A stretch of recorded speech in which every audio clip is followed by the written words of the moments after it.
नमस्कार, मैं हूं आयुष कुमार और आप देख रहे हैं टीवी 45। इस वक्त की बड़ी खबर सामने आ रही है। बिहार के मुख्यमंत्री नीतीश कुमार और जेडीयू के राष्ट्रीय अध्यक्ष नीतीश कुमार की झारखंड दौरा रद्द कर दिया गया है। बड़ी खबर, बिहार में बदल सकता है सियासी समीकरण। रामगढ़ में 4 फरवरी को होनी थी रैली। बिहार के मुख्यमंत्री नीतीश कुमार का झारखंड दौरा रद्द कर दिया गया है। नीतीश कुमार का झारखंड दौरा रद्द।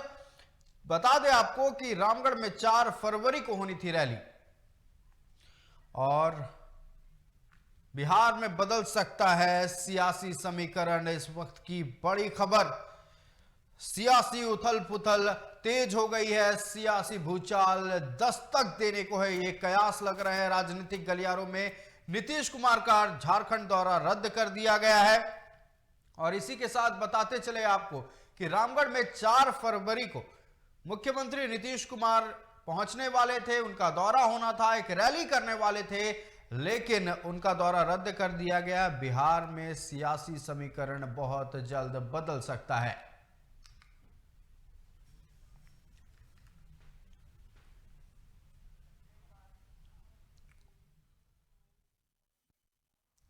और इसी मसले पर चर्चा करने के लिए हमारे साथ हमारे ग्रुप एडिटर वेद प्रकाश जुड़ चुके हैं। वेद, मुख्यमंत्री नीतीश कुमार का झारखंड दौरा रद्द कर दिया गया है। 4 फरवरी को वो रामगढ़ में एक रैली करने वाले थे, इसके क्या मायने हो सकते हैं? क्या सच में सियासी उथल पुथल देखने को मिलेगा?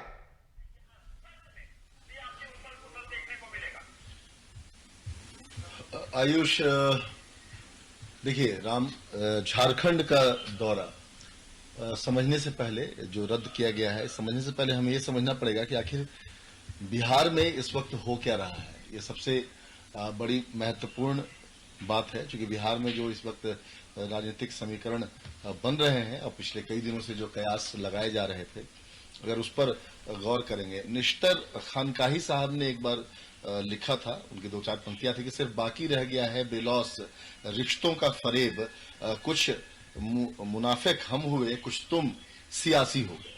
तो ये निश्तर साहब का लिखा हुआ है। तो ये लिखा था इन्होंने, बड़े सोच समझ के लिखा था और ये चरितार्थ होती दिखाई थी बिहार की सियासत की। अगर हम बात करें खासतौर से, तो जिस तरह से पिछले कुछ सालों में हमने देखा किस तरह नीतीश कुमार पहले पलटी मारते हुए आरजेडी के साथ गए, फिर आरजेडी के साथ थे तो बीजेपी के साथ आ गए, एनडीए के साथ आ गए, फिर इस बार आरजेडी के साथ हैं तो अब फिर बीजेपी के साथ आने की उनकी तैयारी पूरी हो चुकी है। ये मैं कह रहा हूं, बहुत पुख्ता जानकारी उसके मुताबिक। तो झारखंड दौरा की आप बात कर रहे थे, तो झारखंड दौरा जब सीएम का तय किया गया था तो ये उस वक्त की बात थी जब नीतीश कुमार महागठबंधन के फोल्डर में थे। फोल्डर में अभी भी हैं, आधिकारिक रूप से, ऑफिशियली, क्योंकि अभी तक इसकी घोषणा नहीं हुई है कि वो उस फैसले से बाहर निकल गए। लेकिन जिस वक्त वो थे तब वो बीजेपी के खिलाफ बोलते रहते थे, एनडीए के खिलाफ बोलते रहते थे।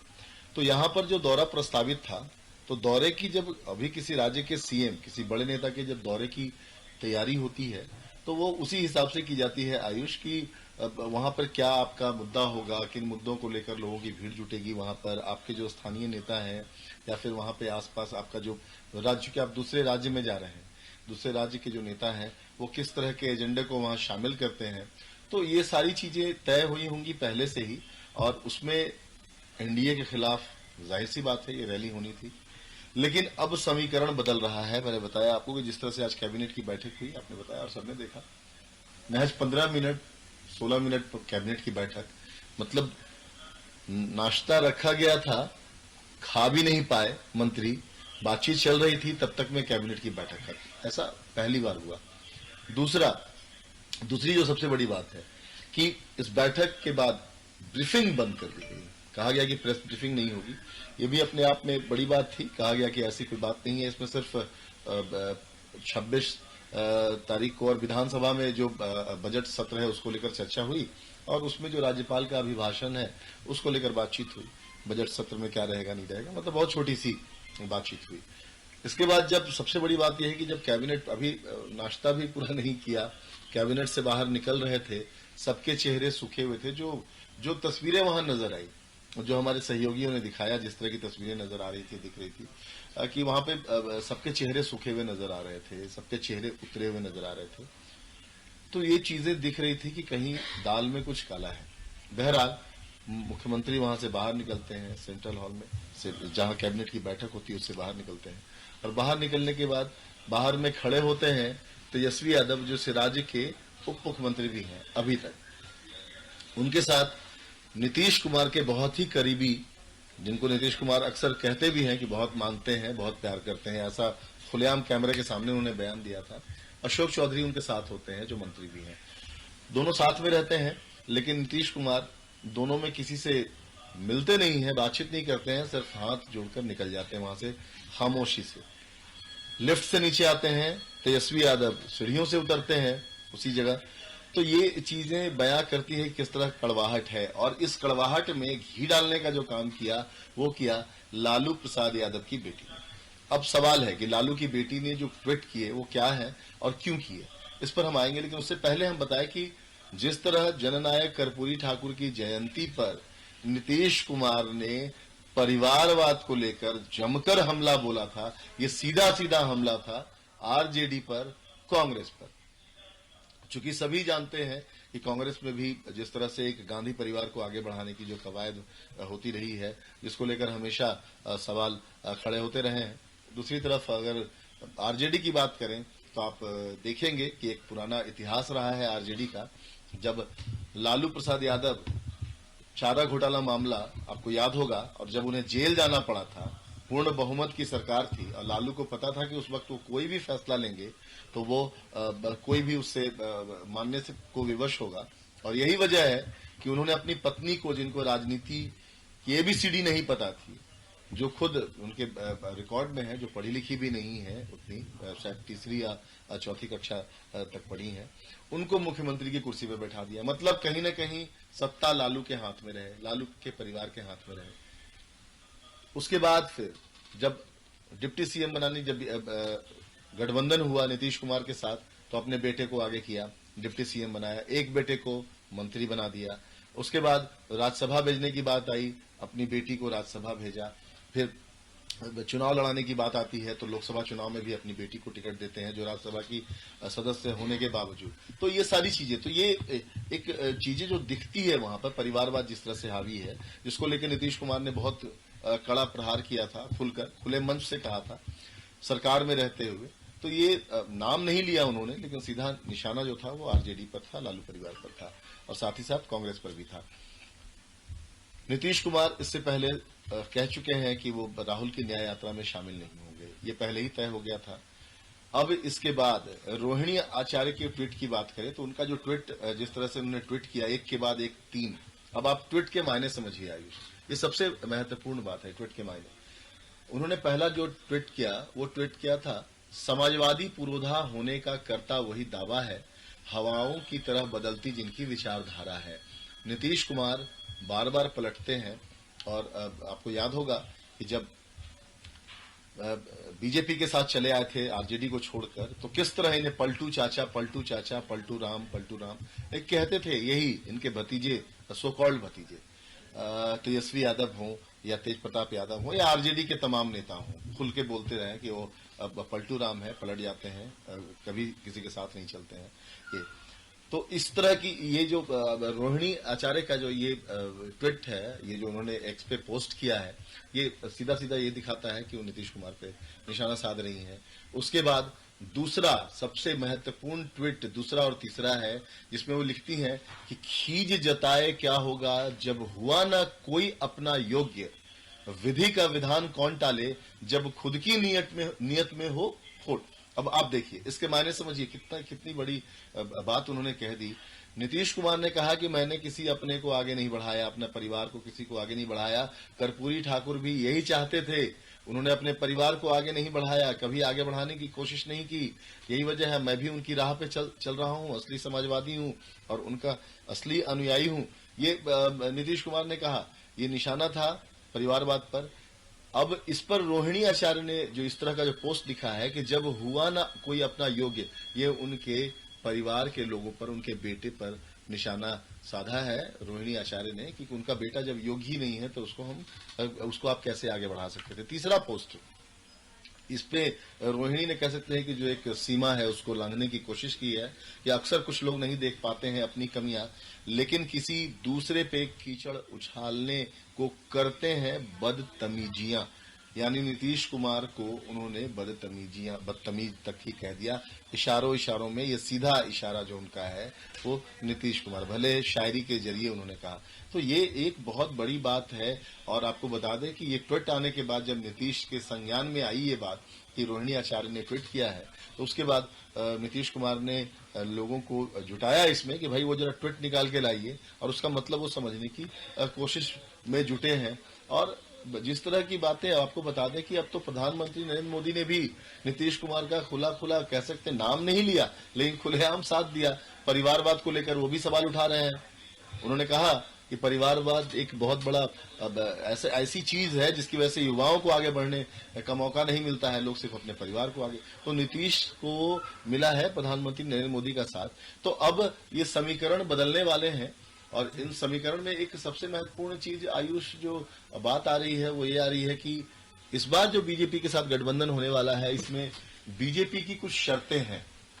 चूंकि नीतीश कुमार, आपको याद होगा कि चुनाव के बाद, इस बार जब चुनाव जीता था नीतीश कुमार ने, तो एनडीए फोल्डर में रह के बीजेपी के साथ रह के जीता था, और अचानक से वो पलटी मार के चले गए थे आरजेडी के साथ, 2.5 साल तक लगभग रहने के बाद बीजेपी के साथ।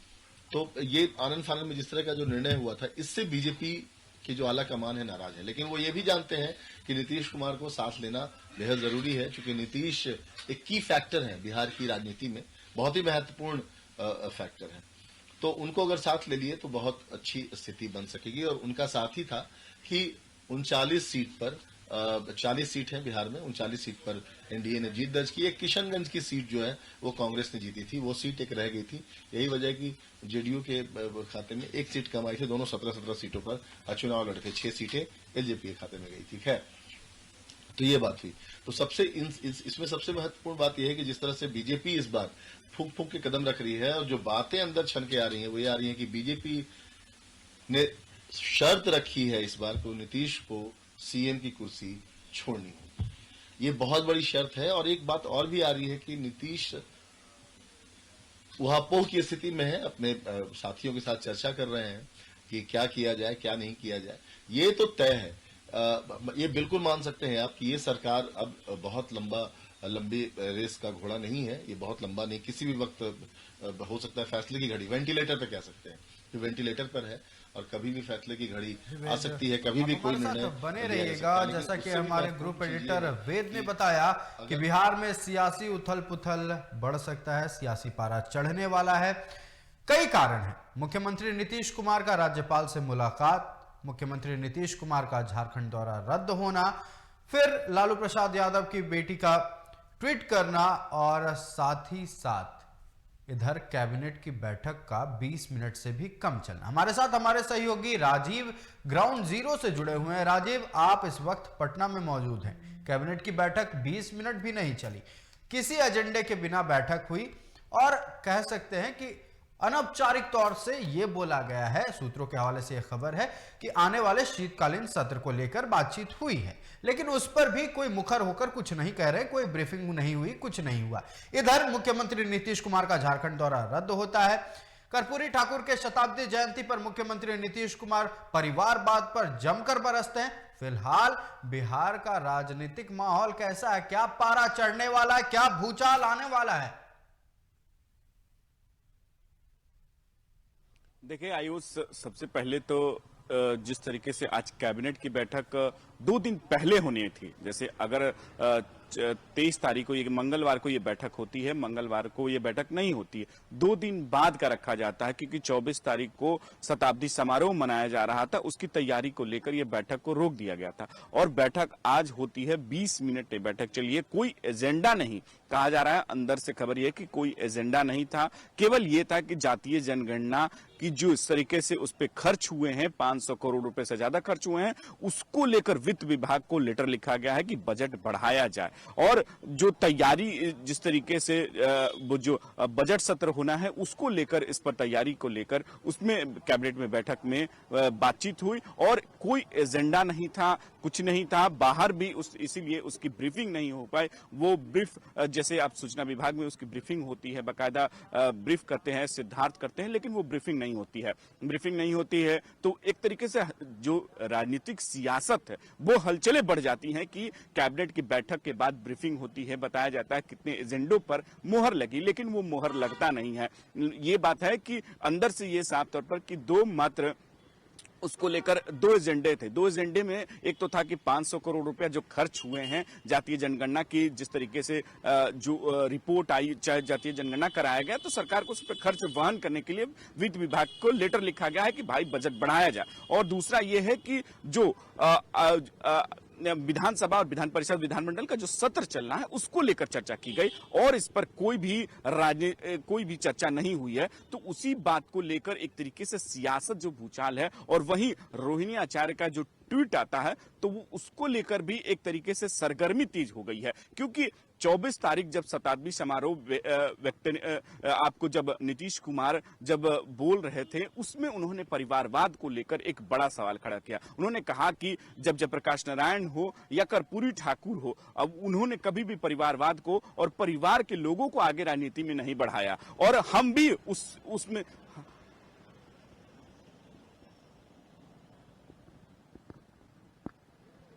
हेलो।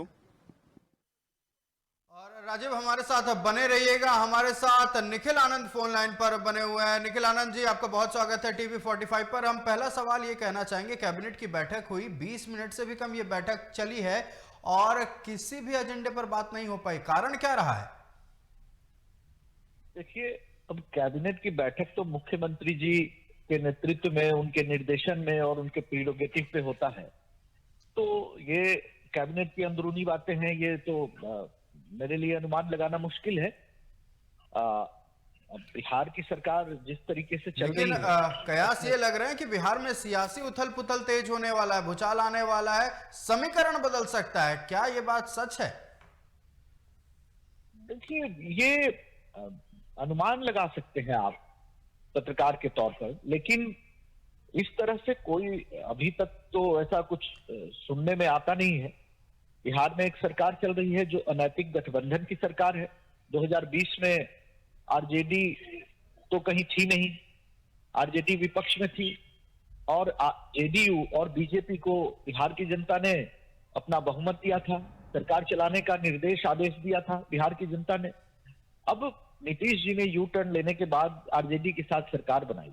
अब सरकार में जिस तरीके से बातें सुनने में आती है, जो कॉन्ट्राडिक्शन है, कई बार सुनने में आता है कि आरजेडी जेडीयू को तोड़कर सरकार बनाना चाहती है, नीतीश जी के ऊपर तेजस्वी को मुख्यमंत्री बनाने का दबाव है, गद्दी छोड़ने का दबाव है। तो ये बातें सुनने में आती है और ऐसा लगता है कि कहीं ना कहीं सरकार आम जनता के हितों पर, आम जनता के को लेकर जो zero tolerance on crime and corruption और तमाम जो पॉलिसीज थी, उससे कहीं ना कहीं बिहार की सरकार डेविएट हुई है, क्योंकि सरकार का कोहेरेंस गड़बड़ है, सरकार का जो कलेक्टिव एसेंस और इथोस है वो भी गड़बड़ है। तो इसमें एक अनुमान लगा सकते हैं कि सब कुछ ठीक ठाक नहीं है, उनके बीच द्वंद्व की स्थिति है। जेडीयू के और आरजेडी के मंत्रियों के बीच द्वंद्व है। मंत्री परिषद द्वंद्व की स्थिति में कैसे चल सकती है? जी, प्रकाश भी बने हुए हैं, वो भी इस मसले पर चर्चा करना चाहते हैं क्योंकि पारा बहुत गर्म है।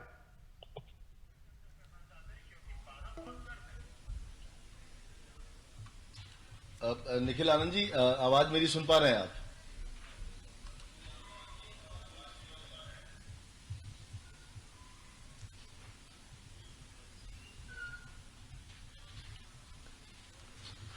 निखिल जी, मुझे सुन पा रहे हैं आप? जी, हमारा संपर्क बीजेपी प्रवक्ता निखिल आनंद से टूट गया। हम उनसे एक बार फिर जुड़ने की कोशिश करेंगे, लेकिन तब तक के लिए हम अपने सहयोगी राजीव के पास वापस चलते हैं। राजीव, हमने निखिल आनंद जी से बातचीत की, उन्होंने कहा कि देखिए, आप पत्रकार के तौर पर ये अंदेशा लगा सकते हैं, कयास लगा सकते हैं, लेकिन अभी कुछ भी कहना सही नहीं होगा। साथ ही उन्होंने कहा कि मुख्यमंत्री नीतीश कुमार की अध्यक्षता में कैबिनेट की बैठक हो रही थी, वो आंतरिक मामला है, हमें इसकी कोई बात की खबर नहीं है। लेकिन फिर भी आज भी कोई मुखर होने को, कुछ भी कहने को तैयार नहीं है। देखिए आयुष, पूरी पहले खबर समझनी होगी, क्योंकि अगर ये मामला कैसे लगा कि वाद विवाद है। वाद विवाद इसलिए कि जब 24 तारीख को वो वेटनरी कॉलेज में जब शताब्दी समारोह में नीतीश कुमार ने परिवारवाद को लेकर सवाल खड़े किए और कहा कि परिवारवाद को हमने बढ़ाया नहीं, हमने कभी भी अपने परिवार के बारे में भी नहीं सोचा, कर्पूरी ठाकुर ने भी परिवार के लिए कुछ भी नहीं सोचते। तो उसको लेकर जब परिवारवाद में हमने केवल सामाजिक राजनीति की, हमने विकास के कार्य किए, हमने पूरे बिहार को जो एक तरीके से विकास के कार्यों को आगे बढ़ाने के लिए हमने हमेशा सोचते रहे। कर्पूरी ठाकुर वही हैं कि उन्होंने भी समाजवाद को और विकास को, बिहार को एक तरीके से जो अति पिछड़े समाज को हमेशा आगे बढ़ाने के लिए सोचते रहे। तो हमारा भी वही काम रहा है और उसी को लेकर जो बिहार में राजनीतिक सरगर्मी वो तेज हो गई। रोहिणी आचार्य का जो ट्वीट आता है वो तो साफ तौर पर यही बताता है कि जिस तरीके से नीतीश कुमार ने कल बोला था शताब्दी समारोह में, उसको लेकर उन्होंने ट्वीट किया कि जो लोग खुद पहले अपने गिरेबान में देखें कि किस तरीके से वो कब पलटते हैं और किस तरीके में। लेकिन रोहिणी आचार्य पार्टी में नहीं है, वो आरजेडी में कहीं नहीं पद रखती हैं। हाँ, ये है कि वो लालू प्रसाद यादव की बेटी हैं, ये एक बड़ा बात है। और इसको लेकर जब जदयू की तरफ से भी कहा गया कि जदयू के नेता है खालिद अनवर, उन्होंने कहा कि देखिए ये बच्चों की बात है, जो उन्होंने ट्वीट कर दिया, ये न वो पार्टी में है, न पार्टी की विचारधारा से उनका कोई लेना देना, महागठबंधन उससे कोई फर्क नहीं पड़ने वाला,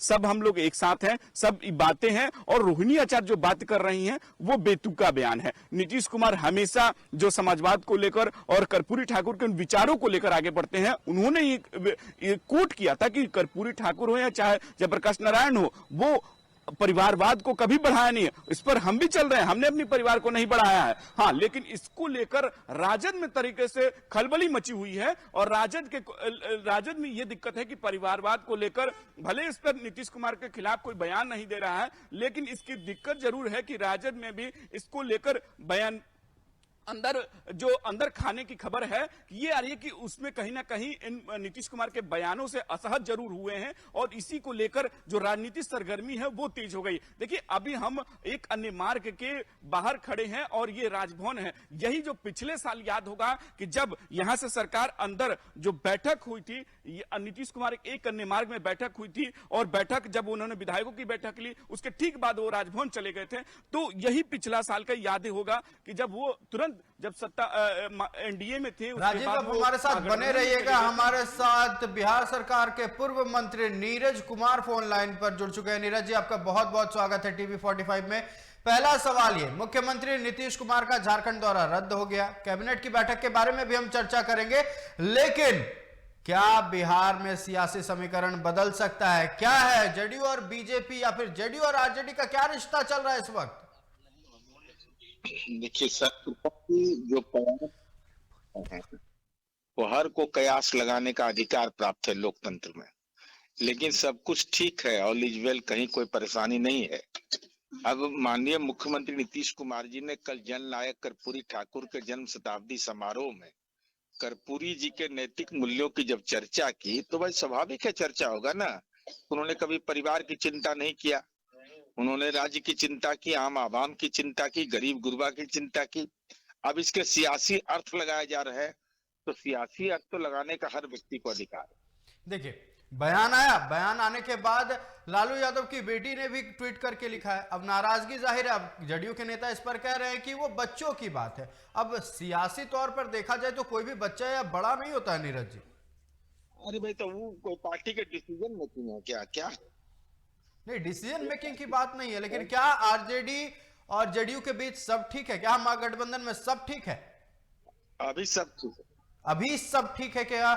क्या मायने उसे? मतलब आप कह रहे हैं कि अभी सब ठीक है, कैबिनेट की बैठक चलती है, बैठक में बिना एजेंडों की बातचीत होती है, 20 मिनट से भी कम बैठक होती है और उसके बाद प्रेस ब्रीफिंग भी नहीं होती। इसे कैसे देखा जाए, क्योंकि जनता तो इंतजार करती है कैबिनेट की बैठक का? देखिए, प्रेस ब्रीफिंग नहीं होने का दूसरा कारण है राज्य महामहिम राज्यपाल के अभिभाषण और अनुपूरक दो चीजों पर चर्चा थी, इसका कोई प्रेस ब्रीफिंग नहीं होता है। ये तो महामहिम का सम्मान आ गया और जो आगामी सत्र है, इसका कोई प्रेस जी। मीटिंग का कोई नीरज जी। औचित्य विधायी कार्य है। हमारे साथ हमारे ग्रुप एडिटर वेद प्रकाश भी जुड़े हुए हैं। वेद प्रकाश जी इस मसले पर आपसे चर्चा करना चाहते हैं।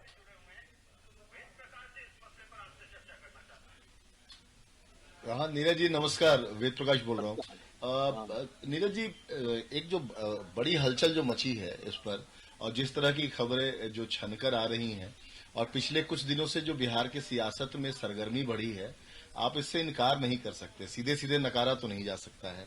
कुछ तो चल रहा है भीतर, भले ही खुल के अभी बातें सामने नहीं आ सकती हैं, नहीं बोल सकते। मुझे याद है कि जब बीजेपी के साथ थे आप, और जब सरकार बदलने वाली थी, अब महज कुछ घंटे पहले आपसे बात हुई थी, उस समय भी आपने ही कहा था सब कुछ ठीक ठाक है, लेकिन चीजें बदल गई। क्या छुपा रहे हैं, कुछ तो बताइए। नहीं, कुछ छुपा नहीं रहे हैं। देखिए, जो अभी वर्तमान हालात है उस पर कोई जननायक कर्पूरी ठाकुर के कार्यक्रम के बाद यह सियासी हलचल ज्यादा तेज हो गया।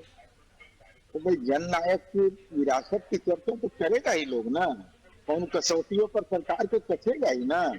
हमको काम करने का मौका मिला है तो हमने ये काम किया। बिल्कुल।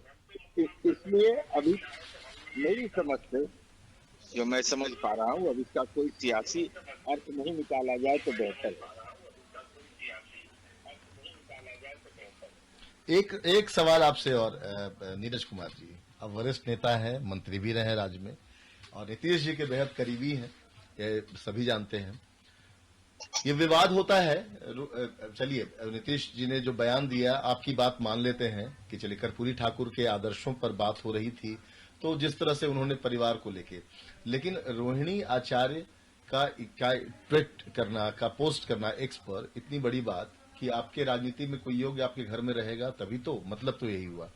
यानी उन्होंने सीधा सीधा निशाना साधा।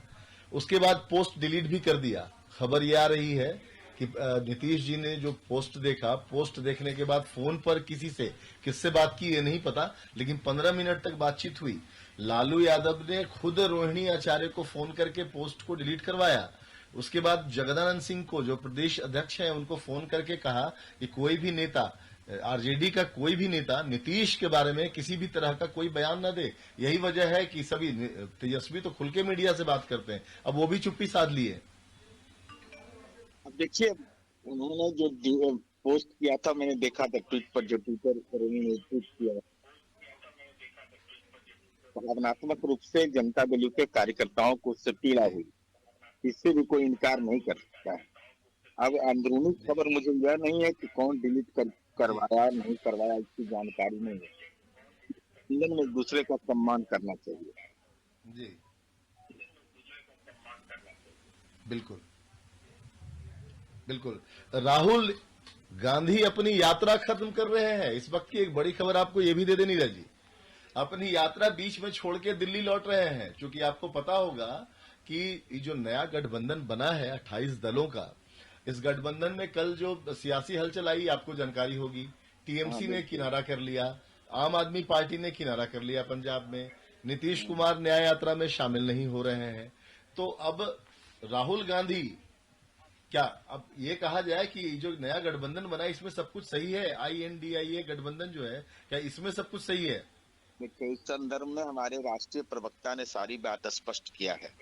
इंडिया गठबंधन बना, हम लोग लगातार सीट शेयरिंग की बात करते रहे, कॉमन मिनिमम प्रोग्राम की बात करते रहे, लेकिन इन चीजों पर कहीं ध्यान नहीं दिया गया, बिल्कुल दृष्टिगत ही नहीं किया गया, जिसका खामियाजा ये भुगतना पड़ रहा है कि आज टीएमसी का बयान कल आया, फिर पंजाब में आम आदमी पार्टी का बयान आया।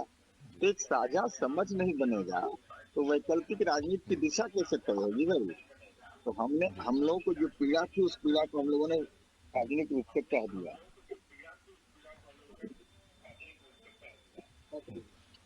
जी चलिए, बहुत बहुत शुक्रिया नीरज जी हमारे साथ जुड़ने के लिए और इस बातचीत के लिए। तो आयुष आपको बता दें कि एक बड़ी खबर ये भी आ रही है कि राहुल गांधी अपनी न्याय यात्रा को बीच में छोड़ के, चूंकि ये जो अभी पॉलिटिकल क्राइसिस की स्थिति नजर आ रही है, इसके बीच में न्याय यात्रा छोड़कर दिल्ली वापस पहुंच रहे हैं। वेद, आप हमारे साथ बने रहिएगा। हमारे साथ हमारे सहयोगी राजीव कमल जुड़े हुए हैं, हम उनके पास चलेंगे। राजीव, कांग्रेस नेता राहुल गांधी बीच में ही अपनी भारत जोड़ो न्याय यात्रा को खत्म कर रहे हैं। और दूसरी बात, सूत्रों के हवाले से यह खबर सामने आ रही है कि अगर जेडीयू और बीजेपी साथ होती है तो बीजेपी का कहना है कि नीतीश कुमार को मुख्यमंत्री पद का त्याग करना होगा। मतलब 3-4 समीकरण बिहार में एक साथ चल रहे हैं। ऊपर से राहुल गांधी की न्याय यात्रा खत्म हो गई है। क्या कहीं ना कहीं इंडी गठबंधन अब पूरी तरह से सिकुड़ती नजर आ रही है?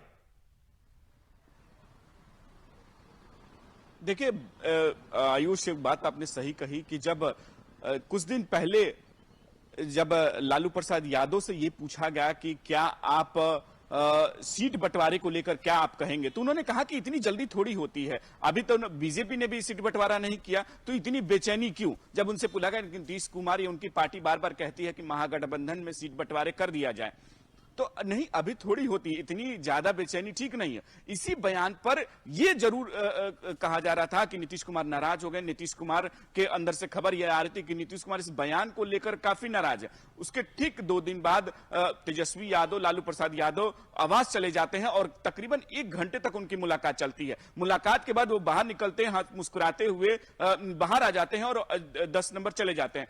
तो इसको लेकर सियासी समीकरण जो जिस तरीके से तेजी से डेवलप हो रही है, उसमें जरूर एक बात साफ है कि जिस तरीके से राहुल गांधी का अब यात्रा स्थगित हो जाता है और बीजेपी के समीकरण जो बनते, एनडीए समीकरण बनने की बात कही जा रही है, देखिए उससे नकारा फिलहाल अभी नहीं जा सकता। लेकिन एक बात समझनी होगी कि महागठबंधन में सीटों को बंटवारों को लेकर पेच फंसा हुआ है। अभी तक वो पेच क्लियर नहीं हुआ है। जदयू की तरफ से बार बार ये कहा जा रहा है कि पेज क्लियर कर लेना चाहिए, सीटों का बंटवारा कर लेना चाहिए। अगर इतनी देरी होगी तो फिर हम आगे कैसे उन सीटों पर आगे लड़ाई लड़ेंगे, कैसे हमारा चुनावी मुद्दा होगा, बीजेपी को काउंटर करना है। इसको लेकर आज केसी त्यागी ने भी यही कहा कि कांग्रेस देरी कर रही है और इसी के चलते टीएमसी हो या अरविंद केजरीवाल हो, इसी देरी का कारण वो बार बार ये कह रहे हैं कि वो लोग इसका विरोध कर रहे हैं, कह रहे हैं कि आप लोग समन्वय नहीं बना रहे हैं और कांग्रेस इसका नुकसान सहना पड़ेगा लोकसभा चुनाव में। तो बात साफ है कि जिस तरीके से ममता बनर्जी मुखर रहकर यह कह दिया कि महागठबंधन से हम दूर हो जाएंगे और जिन सीटों पर हम लोकसभा चुनाव लड़ेंगे हम उसी सीटों पर लड़ेंगे, तो मतलब यह साफ है कि कांग्रेस साफ तौर पर यह किनारा है। और वहीं केजरीवाल ने भी एक तरीके से कह दिया है कि अगर सीटों का बंटवारा जल्दी से नहीं हो और जो आपको अगर लोकसभा चुनाव से पहले समायोजन नहीं बनाया जाए तो यह कहीं ना कहीं कांग्रेस के लिए नुकसानदेह है और महागठबंधन जो इंडिया गठबंधन बनाया गया उसके लिए भी नुकसानदेह। तो दो अगर पार्टियां, बड़ी बड़ी पार्टियां अगर छिटक रही हैं, इसको लेकर कांग्रेस, राहुल गांधी या कांग्रेस में एक तरीके से बेचैनी बढ़ी है। इसी को लेकर कहा जा रहा है कि शायद यह स्थगित उसी को किया जाए। कहीं राहुल गांधी दिल्ली जाएंगे और दिल्ली में हो सकता है कि एक इंडिया गठबंधन की बैठक भी बुला सकते हैं, ऐसा हो सकता है। लेकिन बस सब कयास लगाए जा रहे हैं। लेकिन यहां भी बिहार में जिस तरीके से बातों का बात निकल रहा है कि नीतीश कुमार एक मुख्यमंत्री हैं और शताब्दी समारोह में परिवारवाद को लेकर उन्होंने एक बड़ा चोट एक तरीके किया है और कहा है कि परिवारवाद राजनीति में ठीक नहीं होता। तो अगर मुख्यमंत्री अगर इस तरीके का बयान दे रहे हैं तो जरूर सोच समझ के बयान दे, क्योंकि अगर मुख्यमंत्री इस तरीके का अगर बयान देते हैं तो इसका एक बड़ा मायने निकालना चाहिए। क्योंकि अगर परिवारवाद को लेकर उन्होंने हमला किया है तो इसमें कांग्रेस भी आती है, राहुल गांधी भी, यहां आपको लालू परिवार भी आता है। तो अगर लालू परिवार आता है तो इस पर असहज जरूर होगी, क्योंकि अगर महागठबंधन में ये सब है और इन पार्टियों में असहज जरूर है, भले अभी खुलकर कोई इस पर कुछ बोल नहीं रहा है। बने रहिएगा हमारे साथ। बिहार बीजेपी के प्रवक्ता प्रेम रंजन पटेल फोन लाइन पर बने हुए हैं। प्रेम रंजन जी, आपका बहुत बहुत स्वागत है। क्या चल रहा है बिहार की राजनीति में प्रेम रंजन जी? क्या एक साथ फिर दिखने वाली है बीजेपी और जेडीयू? क्या सिर्फ सीएम पद को लेकर समीकरण नहीं बैठ रहा है? क्या सारी कहानियां सेट हो गई हैं प्रेम रंजन जी? देखिए, सबसे पहले तो है कि महागठबंधन बिखर रहा है। महागठबंधन में एक नहीं है, न विचार एक है, न मन एक है। और महागठबंधन जैसे जैसे चुनाव आएगा महागठबंधन बिखरता जाएगा। एनडीए घटक जो ऐसे ये और मजबूत होता जाएगा। बाकी तो जो ऐसे हमारे केंद्रीय नेतृत्व है वो फैसला लेने के लिए सक्षम है। मोदी जी को अभूतपूर्व तरीके से फिर से प्रधानमंत्री बनाना और बिहार से 40 की 40 लोकसभा सीटें उनकी झोली में देना, और इसके निमित्त जो भी हमारा साथ देंगे उन सबका हम सर स्वागत करते रहे। आप भी कहेंगे देखिए, बीजेपी के लोग तो मुखर होकर ये कहते आए हैं कि मुख्यमंत्री नीतीश कुमार के लिए अब पूरी तरह से बीजेपी का दरवाजा बंद हो गया। लेकिन इन कुछ दिनों से जब बीजेपी के नेताओं से खास करके सवाल किया जाता है क्या जेडीयू बीजेपी एक होने वाली है, तो अब आप लोग कहते हैं कि केंद्रीय नेतृत्व का यह फैसला होगा। मतलब कहीं ना कहीं अंदेशा तो लग रहा है और बिहार की राजनीति गरमाने वाली है, इससे तो अब छुपा नहीं जा सकता। प्रेम रंजन जी, नहीं, एक राजनीति तो गर्म हो गई है। जिस प्रकार से नीतीश कुमार के ऊपर लगातार हमले हो रहे हैं उस महागठबंधन के अंदर में, आज जिस प्रकार से रोहिणी आचार्य ने 3-3 ट्वीट करके और सीधे तौर पे मुख्यमंत्री पर जो है हमला किया है, तो ये अपने आप में ये दर्शाता है कि महागठबंधन में सब ठीक नहीं है।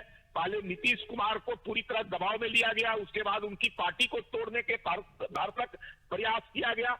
नीतीश कुमार को भी तो लगता है ना कि हम अपनी पार्टी को बचाएं और अपने आप को बचाएं, लेकिन वहां जाकर करके वो बचने वाले नहीं है।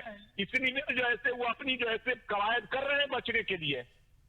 ठीक है प्रेम रंजन जी, ये बात पे तो हम चर्चा करेंगे कि कैसे महागठबंधन में तकरार बढ़ रही है, क्या वो तकरार असरदार होने वाली है, सब पर चर्चा करेंगे। लेकिन एक बात जो है वो सबके सामने आ रही है, मुख्यमंत्री नीतीश कुमार प्रधानमंत्री नरेंद्र मोदी की तारीफ करते हैं, बिना नाम लिए प्रधानमंत्री नरेंद्र मोदी मुख्यमंत्री नीतीश कुमार की तारीफ करते हैं। कर्पूरी ठाकुर की शताब्दी जयंती पर मुख्यमंत्री नीतीश कुमार जमकर परिवारवाद के खिलाफ बरसते हैं। ऐसे में बीजेपी बिल्कुल शांत है। क्या बीजेपी इसलिए शांत है क्योंकि अगला साथी उन्हें जेडीयू नजर आ रहा है? अगर प्रधानमंत्री जी जितना काम कर रहे हैं वो क्या तारीफ के लायक नहीं है? चाहे जितनी योजनाएं बनाना, उन योजनाओं को सफलीभूत कराना, दबे कुचले, शोषित, कमजोर, वंचितों, असहाय को लोगों को मजबूत बनाने का काम, उसी बात की जो है चर्चा। जिस प्रकार से कर्पूरी ठाकुर जी को उन्होंने भारत रत्न दिया है, इसकी प्रशंसा तो केवल बिहार की एक जनता तो कर ही रही है, पूरे देश की जनता कर रही है।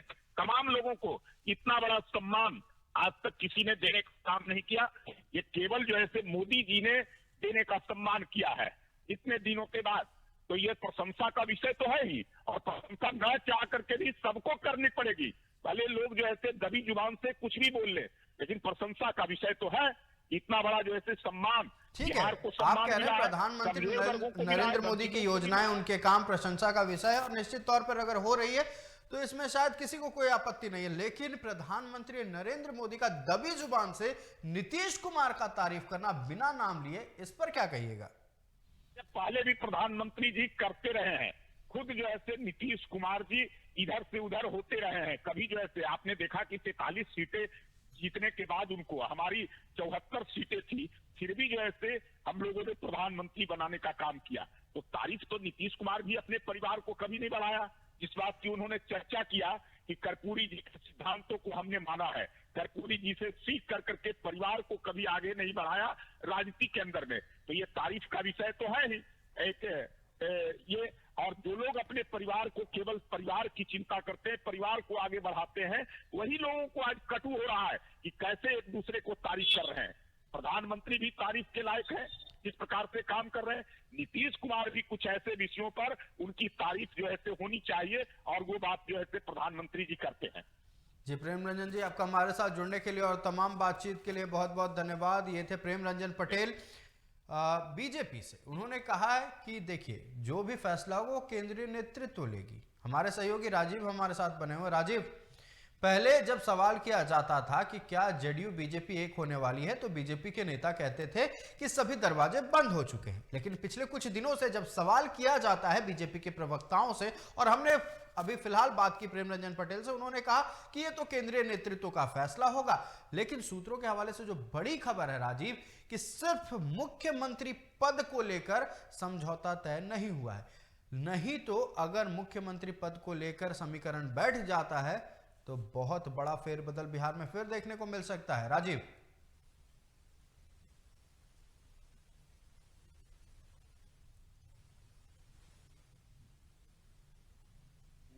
नीतीश कुमार, मतलब उन्होंने नाम नहीं लिया था, उन्होंने कहा कि अगर वो आते हैं, अगर उस पर आते हैं, चाहे उसकी चर्चा होती है तो बातचीत किया जाएगा। ऐसी कोई चर्चा होती है तो बातचीत किया जाएगा। उसको लेकर बिहार में सियासत गर्म थी कि अमित शाह ने इस तरीके का बयान दिया। लेकिन अब बयान को समझिएगा तो पहले पूरी बात समझनी होगी कि जब बीजेपी प्रदेश अध्यक्ष सम्राट चौधरी हैं, उन्होंने तो खुलकर ये कह दिया कि किसी भी कीमत पर हम अब कंधे पर नहीं बैठाएंगे। 24 तारीख को जब उनको मिलर स्कूल में ग्राउंड नहीं मिला तो वो रोड पर ही बीजेपी कार्यालय के बाहर शताब्दी समारोह में उन्होंने साफ तौर पर कहा कि अब बीजेपी के कार्यकर्ता और बीजेपी के वोटर अब कंधे पर नीतीश कुमार को बैठाएंगे नहीं और 2024 में 40 में 40 सीट जीतेगी और 25 में अपनी सरकार बनाएगी और यहाँ का कार्यकर्ता बनेगा मुख्यमंत्री। ये सम्राट चौधरी का बयान है, लेकिन विजय सिन्हा हो या जो तमाम नेता वो खुलकर ये बयान इस तरीके के नहीं दे रहे हैं। हाँ, ये गोलमोल बयान देते हैं। नीतीश कुमार जिनके कंधे पर बैठे हुए हैं वो ठीक नहीं है, लॉ एंड ऑर्डर ठीक नहीं है, उनकी वजह से ये हो रहा है और इनकी वजह से वो गलत जगह संगत में पड़ गए हैं और ये जो बयानबाजी हो रही है बीजेपी में।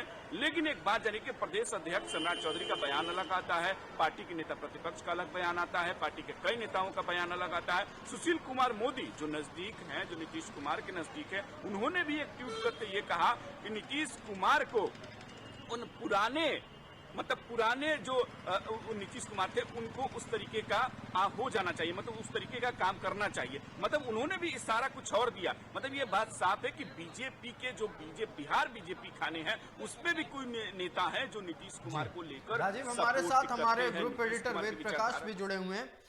वेद प्रकाश, आपसे इस मसले पर चर्चा करना चाहते हैं।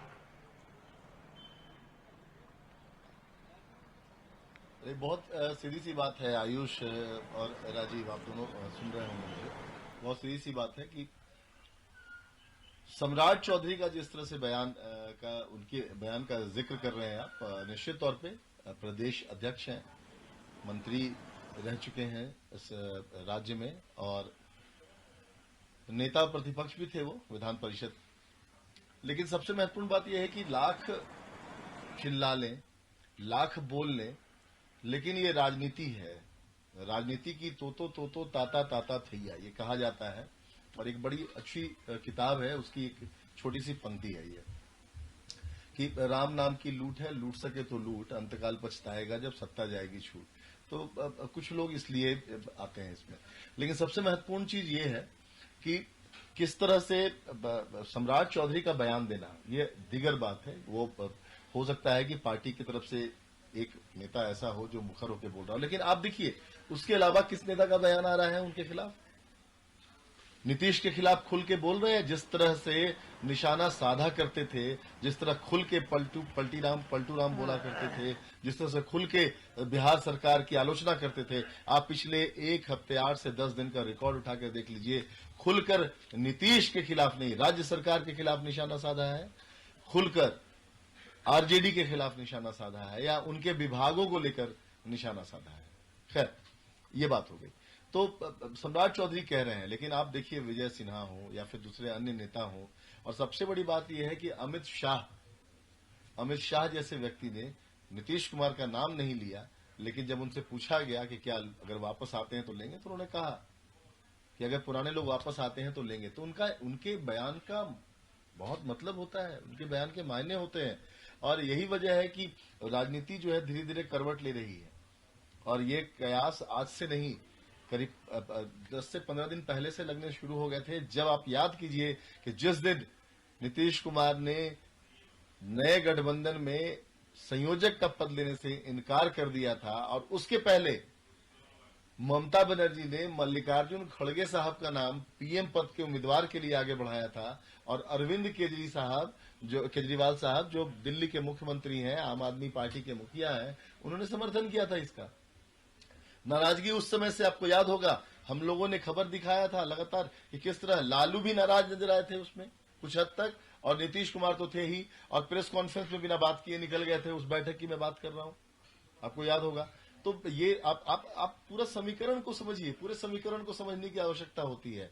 इसमें कहते हैं ना कि ये राजनीति है, ये बिल्कुल जैसे क्रिकेट अनिश्चितताओं का खेल होता है ना, कि अगर 6 गेंद में 50 रन भी चाहिए तो आप जीत सकते हैं, अगर 9 गेंद पे छक्का लगते चला गया तो जीत सकते हैं, ये संभावना रहती है। ये अनप्रेडिक्टेबल होता है पॉलिटिक्स, इसमें बहुत कहना मुश्किल है। लेकिन ये तय है निश्चित तौर पे कि सब कुछ ठीक ठाक नहीं है और बहुत जल्दी समीकरण बदलने के आसार नजर आ रहे हैं। चूंकि आपको हम एक बात और बता दें कि प्रधानमंत्री नरेंद्र मोदी ने अभी से कुछ देर पहले बैठक की बिहार के बदलते सियासी समीकरण को लेकर बीजेपी के बड़े नेताओं के साथ। तो आप इसी से समझ सकते हैं कि हलचल किस कदर मच गई है।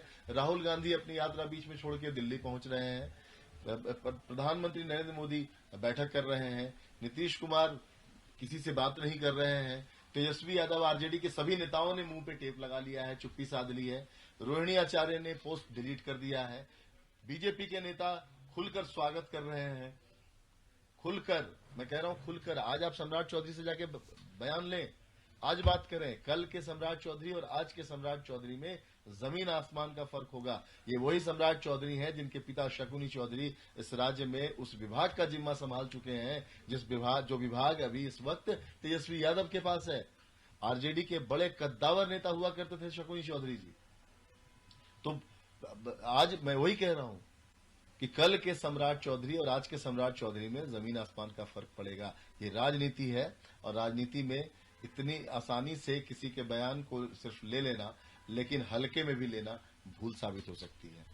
आइए वेद, आपका हमारे साथ जुड़ने के लिए और तमाम बातचीत के लिए बहुत बहुत धन्यवाद। हमारे सहयोगी राजीव कमल भी पटना से हमारे साथ जुड़े हुए थे, हम उनका भी धन्यवाद कहना चाहेंगे। लेकिन इस वक्त की जो बड़ी खबर जो सारे राज्यों की नजर अपनी ओर खींची हुई है, राजधानी दिल्ली में बैठे तमाम पार्टियों के शीर्ष नेतृत्व की नजर बिहार अपनी ओर खींची हुई है। कारण यह है कि मुख्यमंत्री नीतीश कुमार बिल्कुल शांत है। शांत रहने का कारण कुछ भी हो सकता है, लेकिन सूत्रों के हवाले से बड़ी खबर जो निकलकर सामने आ रही है, बीजेपी और जेडीयू में बात हुई है हाथ मिलाने को लेकर, लेकिन बात रुकी हुई है सीएम पद को लेकर। सूत्रों के हवाले से यह बड़ी खबर। दूसरी बड़ी खबर जो सामने आ रही है, प्रधानमंत्री नरेंद्र मोदी बीजेपी के नेताओं के साथ बैठक किए। बैठक कहां हुई? दिल्ली में हुई। तीसरी बड़ी बात जो निकलकर सामने आ रही है कि राहुल गांधी अपने भारत जोड़ो न्याय यात्रा को बीच में ही छोड़कर, सोचिए आनन फानन में वो दिल्ली निकल चुके हैं, दिल्ली पहुंच भी जाएंगे, लेकिन बड़ी बात यह है कि इतने आनन फानन में सारे पार्टी डिसीजन ले रहे हैं। कुछ तो बड़ा बिल्कुल होने वाला है। लगता है बिहार में सियासी समीकरण बदलने वाला है। पल पल की अपडेट हम आप तक पहुंचाते रहेंगे। फिलहाल मुझे दीजिए इजाजत, देखते रहिए TV45। नमस्कार।